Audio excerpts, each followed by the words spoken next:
بسم اللہ الرحمن الرحیم۔ کرونا وائرس کی نئی قسم سامنے آنے کے بعد دنیا بھر میں لاک ڈاؤن اور کرفیو کا نفاذ ہو گیا ہے۔ البتہ اس حوالے سعودی حکام کا کہنا ہے کہ سعودی عرب فی الوقت کرفیو کے نفاذ کے متعلق نہیں سوچ رہا ہے۔ سعودی حکومت صحت کے سیکرٹری ڈاکٹر عبداللہ عسیری نے کہا ہے کہ برطانیہ میں کورونا کی نئی قسم پھیلنے کے باعث مملکت میں ایک ہفتے کے لیے بین الاقوامی بارڈرز بند کر دیے گئے ہیں،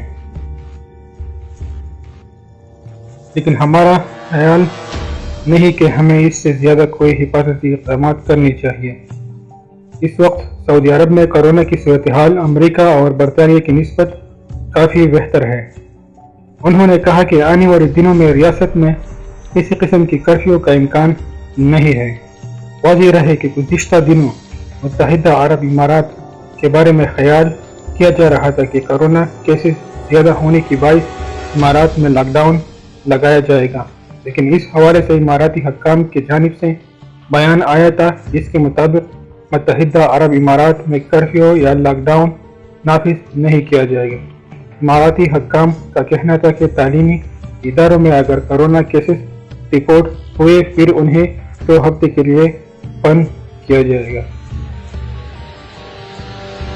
غیر ملکی ذرائع کے مطابق متحدہ عرب امارات میں سعودی عرب کے مقابلے میں زیادہ کورونا کیسز رپورٹ ہوئے تھے۔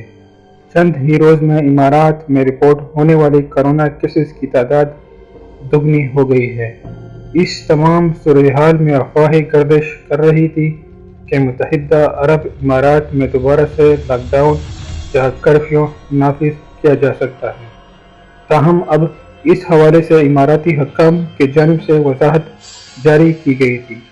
امارات کے national emergency crisis and disaster management authority کی جانب سے واضح کیا گیا تھا کہ متحدہ عرب امارات میں دوبارہ لاک ڈاؤن یا کرفیو کا نفاذ نہیں ہوگا، جبکہ تعلیمی اداروں میں اگر کورونا کیسز رپورٹ ہوئے تو پھر تبھی تعلیمی ادارے 2 ہفتے کے لیے بند کرنے کا فیصلہ کیا جائے گا۔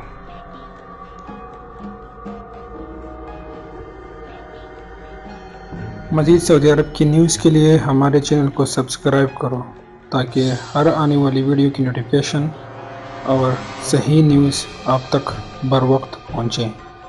شکریہ۔